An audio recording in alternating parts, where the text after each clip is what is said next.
Zipping through time, old media versus new media and the convergence of media industries.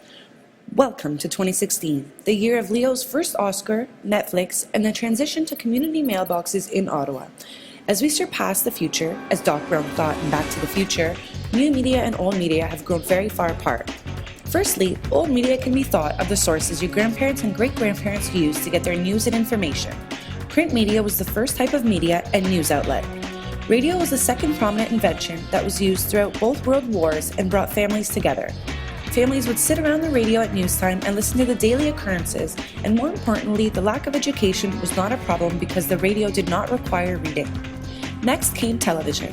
Television was just as important as radio because it was able to pour just as much entertainment, news, and various programming, except it was able to transform our living rooms into places around the world through pictures and sound simultaneously. As TV entered its golden age, new media was already underway through the invention of computers, cell phones, and the internet.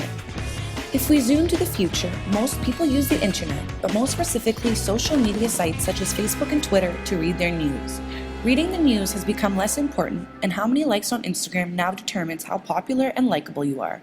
Obtaining your news information through online sources is a popular method because it does not require a subscription or a few dollars to get your copy.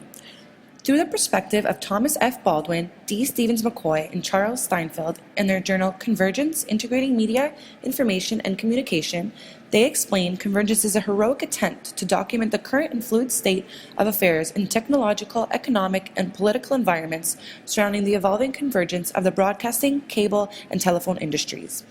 An important and growing topic in today's society in the previous article mentioned is media convergence. As Henry Jenkins explains in his book titled Convergence Culture, where old and new media collide, convergence occurs within the brains of individual consumers and through their social interactions with each other. This statement can easily be seen in the world around us. Take a look at your cell phone. It has a camera that can take pictures and record video. It has the ability to place and receive phone calls and take messages. It can also send and receive text messages and has an option to use the internet to search anything you can possibly think of. It has enough memory to hold all of your fancy applications and games, but most importantly, it is portable and can be taken with you anywhere as long as you keep it charged. It can provide you with any form of social interaction you wish. This type of medium has become prominent in our world because of its easy access. One reason for the convergence that has occurred with new media is because it creates a sense of interaction. As David Buckingham and Rebecca Willett describe in their book, Digital Generations, Children, Young People, and the New Media, technology is seen to create new styles of communications and interactions. Independence, autonomy, emotional and intellectual openness, innovation, free expression, immediacy, and an investigative approach. The internet also provides new means for constructing community. As most of us know, Maslow describes love and belonging as a third level of human needs, which includes relationships such as friendship. With the convergence of media, such relationships can be easily made, and the third level of needs can be completed to result in a happy life. This can explain the habit between humans and new media. As Sonia Livingstone describes in her article, the challenge of changing audiences, or what is the researcher to do in the age of the internet? In short, whether the media in question involved the peer-to-peer communication of email or the one-to-many communication of a global news network, new media and communication technologies are text-centered. They not only have a symbolic meaning as objects per se, but they carry multiple and diverse changing symbolic messages. Hence, where a sociological account of consumption or of everyday practices of use will suffice for the washing machine or the toaster, it will not do so for the Walkman or the games machine, hence the promise of a text reader analysis. With humans becoming addicted to new media, this leaves media industries longing for further expansion. Continuous development of old industries create a hook for consumers who long to explore the new technologies and construct a sense of habit due to the never-ending amount of information available at their fingertips.